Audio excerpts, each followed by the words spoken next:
आज हम लोग एक ऐसे शॉर्ट स्टोरी को कवर करने जा रहे हैं जिसने एक काफ़ी अहम मुद्दे को उठाया है, जिसको महसूस तो बहुत सारे लोग करते हैं, लेकिन उसके खिलाफ आवाज़ उठाना हर किसी के बस की बात नहीं। तो उस मुद्दे का नाम है मैरिटल रेप और आज का हमारा शॉर्ट स्टोरी है the intrusion, written by Shashi Deshpande. Marital rape के अबाउट में मैं आपको कुछ बताऊं उससे पहले शशि देशपांडे के अबाउट में कुछ चीज़ें हैं जो हमें याद रखनी ही चाहिए। इनका जन्म 1938 में कर्नाटका में हुआ था और इनका पढ़ाई लिखाई मुंबई में हुआ। शशि देशपांडे इंडियन नॉवलिस्ट के तौर पे जानी जाती हैं। इनकी वर्क्स का खास बात यह है कि इन्होंने महिलाओं की जो प्रॉब्लम्स हैं, जो डिफ़िकल्टीज़ हैं, उसके खिलाफ इन्होंने आवाज़ उठाई है। और महिलाएं भी वैसी जो कि मिडिल क्लास फैमिली से बिलोंग करती हैं और वैसी प्रॉब्लम्स जो कि स्पेशली इंडियन सोसाइटीज़ की है, स्पेशली वैसी प्रॉब्लम्स को इनके वर्क्स में दर्शाया गया है। एक दो चीज़ें और है जो हमें याद रखने की ज़रूरत है, वो है इनका सबसे पॉपुलर वर्क जो कि है दैट लॉन्ग साइलेंस, और इनके अवार्ड्स जो कि इन्हें मिला, जैसे साहित्य अकादमी अवार्ड और पद्मश्री अवार्ड से इन्हें नवाजा जा चुका है। अब हम लोग शॉर्ट स्टोरी की तरफ आते हैं। जैसा कि मैंने इस शॉर्ट स्टोरी का मेन टॉपिक बताया, मैरिटल रेप, जिसका हिंदी मीनिंग होता है वैवाहिक बलात्कार, यानी कि जिससे आपका विवाह हुआ है उसी के द्वारा आपका बलात्कार। यह है इस शॉर्ट स्टोरी का टॉपिक। और अगर हम लोग इस शॉर्ट स्टोरी का टाइटल देखें, द इंट्रूजन, जिसका मीनिंग होता है किसी भी चीज़ पे कब्जा कर लेना। तो अब हम लोग शॉर्ट स्टोरी को देखते हैं, इसका समरी देखते हैं। इसमें हम लोग को एक एक इंसिडेंट पे ध्यान देना होगा जो कि हमें बताएगा किस तरह से किसी का मैरिटल रेप होता है। तो चलिए हम लोग स्टोरी को देखते हैं। इस स्टोरी में दो मेन कैरेक्टर्स हैं। फर्स्ट कैरेक्टर वाइफ और सेकंड कैरेक्टर हस्बैंड। कोई भी नाम मेंशन नहीं किया गया है, ना ही हस्बैंड का ना ही वाइफ का, बस वाइफ या फिर हस्बैंड बोल के नैरेट किया गया है। और इस स्टोरी का नैरेटर भी वाइफ ही है, यानी कि वाइफ के पॉइंट ऑफ व्यू से इस स्टोरी को लिखा गया है। तो हमारी स्टोरी स्टार्ट होती है समुद्र किनारे की एक बस्ती से, जिससे होकर हस्बैंड और वाइफ गुजर रहे होते हैं। बस्ती की गलियों की चौड़ाई इतनी है कि अगर कोई हाथ भी फैलाए तो दोनों तरफ की दीवारें हाथ को छू लेगी। पूरी बस्ती मछलियों की खुशबू से भरी हुई है। इस बस्ती से होते हुए हस्बैंड और वाइफ समुद्र की तरफ बढ़ते हैं। चूँकि हस्बैंड और वाइफ न्यूली मैरिड हैं और उन्हें हनीमून के लिए होटल जाना है, जिसके लिए रास्ता समुद्र के बगल से होती हुई जाती है। वहाँ पे नैरेटर यानी कि वाइफ के पैर किसी चीज़ में फंसती है और वो गिरने वाली होती है, बट हस्बैंड उनका हाथ पकड़ लेते हैं और उन्हें गिरने से बचाते हैं। बट उनका हाथ फिर नहीं छोड़ते, जो कि वाइफ को अच्छा नहीं लगता और वह चाहती है किसी तरह से हाथ छुड़ाना, और सेल उठाने के बहाने अपने हाथ को छुड़ाती है। धीरे धीरे दोनों होटल की तरफ बढ़ते हैं।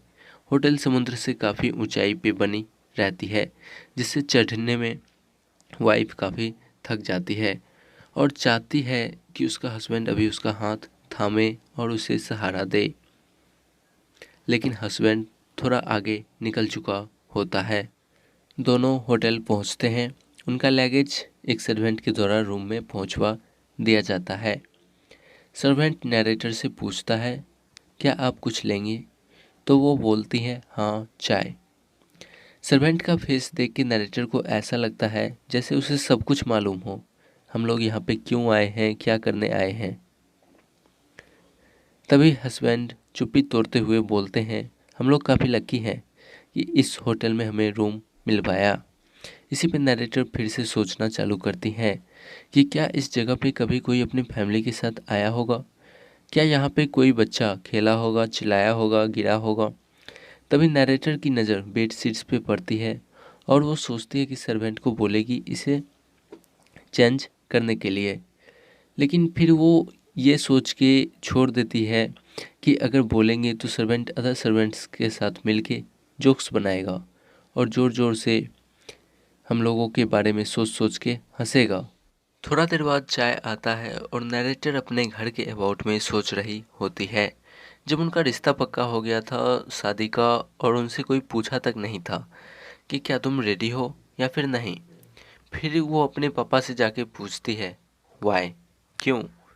तो वो बोलते हैं शादी नहीं करोगी तो क्या करोगी? फिर नैरेटर खुद से पूछती है सही में मैं क्या करूँगी? और इन्हें बहुत सारा आंसर मिलता है बट ये कुछ नहीं बोलती। तभी उनके पापा बोलते हैं अभी मुझे 2 और बेटियों की शादी करनी है। तभी हस्बैंड रूम में आते हैं और उसे पीछे से पकड़ लेते हैं। वाइफ फिर से एक्सक्यूज बनाती है कि उसे बाहर बरामदा से समुद्र को देखना है और हस्बैंड ना चाहते हुए भी जाने देते हैं और पीछे पीछे वो भी बाहर आ जाते हैं। शाम के समय में समुद्र काफ़ी खूबसूरत दिख रहा होता है तो नैरेटर बोलती है नीचे चलते हैं समुद्र देखने के लिए।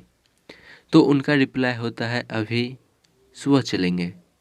तभी नैरेटर सोचती है सुबह से पहले तो एक रात है। हस्बैंड आगे बोलते हैं अभी जल्दी ही अंधेरा होने को है, रास्ते की तरफ देखो। तभी उनके हस्बैंड का एक डबल मीनिंग सेंटेंस आता है you don't really want to go down. ये सेंटेंस नैरेटर के कान में धीरे से बोला जाता है उनके कमर पे हाथ फेरते हुए। नैरेटर को उनके हस्बैंड रूम में लेके चले आते हैं। रूम को किसी ने ठीक कर दिया था। नैरेटर का हस्बैंड ड्रेस चेंज करने चले जाते हैं और नैरेटर बैठ के सोच रही होती है कि उन्हें एक स्ट्रेंज जगह पे एक स्ट्रेंज मैन के साथ छोड़ दिया गया है और बगल के रूम से कुछ कुछ आवाज़ें आ रही होती हैं। वो रूम में आते हैं और पूछते हैं अभी तक चेंज क्यों नहीं की। उनकी वॉइस में नैरेटर को एक टोन नज़र आता है जिसमें कि किसी चीज़ को लेके एक्साइटमेंट दिख रहा होता है। नैरेटर बरामदा की तरफ बढ़ने लगती है। फिर से उनके हस्बैंड पूछते हैं कहाँ जा रही हो? नैरेटर बोलती है कहीं नहीं। फिर हस्बैंड बोलते हैं यहाँ आओ और नैरेटर को ना चाहते हुए भी जाना पड़ता है। हस्बैंड धीरे धीरे क्लोज आने लगते हैं बट नैरेटर इससे बचना चाहती है। नैरेटर किस को स्किप करना चाहती है बट इसमें उनके हस्बैंड का जो ग्लासेज रहता है वो नीचे गिर जाता है और उनके फेस पे एंग्री लुक साफ नज़र आता है। वो बोलते हैं तुम क्यों ऐसे बिहेव कर रही हो? नैरेटर इनोसेंटली बिहेव करते हुए पूछती है क्या कर रहे हैं? तो वो बोलते हैं ऐसा मत सोचो कि मैंने नोटिस नहीं किया कि तुम बहुत देर से मुझे अवॉइड कर रही हो। तभी नैरेटर धीरे से बोलती है हम लोग अभी जानते ही कितना है एक दूसरे को। तो वो बोलते हैं उसका इससे क्या मतलब, क्या हम लोग शादीशुदा नहीं हैं? नैरेटर बेड पे एक कॉर्नर में लेटे लेटे अपने मन में फिर सोचने लगती है मैं आपको जानना चाहती हूँ, आप क्या महसूस करते हो, क्या सोचते हो, सब समझना चाहती हूँ। हस्बैंड वाइफ बनने से पहले एक फ्रेंड बनना चाहती हूँ। नैरेटर बस थोड़ा सा टाइम चाहती है एक दूसरे को समझने के लिए, एक दूसरे को जानने के लिए। फिर नैरेटर खुद को इमेजिन करने लगती है कि वो रिजेक्ट होके अपने घर जाती है, उसके वजह से उसकी दोनों बहनों की शादी रुक जाती है। ये सब सोच के नैरेटर काफ़ी सहम जाती है। तभी उन्हें कुछ एहसास होता है कि उनके हस्बैंड उन्हें अपने बॉडी से फोर्स कर रहे थे। वो उन्हें दूर करने की कोशिश करती है लेकिन वो नहीं कर पाती और नैरेटर को वो सब करवाना पड़ता है जो हस्बैंड चाहते थे। नैरेटर चिल्लाती है बट इसलिए नहीं कि उन्हें फिजिकल पेन मिला, बल्कि इसलिए कि उनकी पर्सनल चीज़ों पे भी अब दूसरे का अधिकार हो गया था। उनके बिना मर्जी का वहाँ पे अतिक्रमण कर लिया गया था। इस तरह से हमारी स्टोरी यहाँ पे एंड होती है और इस तरह से आप सभी समझ गए होंगे कि इस स्टोरी का टाइटल दी इंट्रूजन क्यों है। और जहाँ तक मैंने बात की थी मैरिटल रेप की, तो इसे भी आप समझ गए होंगे। मैरिटल रेप यानी कि किसी की इच्छा के विरुद्ध उसके हस्बैंड या फिर वाइफ के द्वारा उसके साथ फिजिकली कांटेक्ट में आने की कोशिश करना ही मैरिटल रेप है।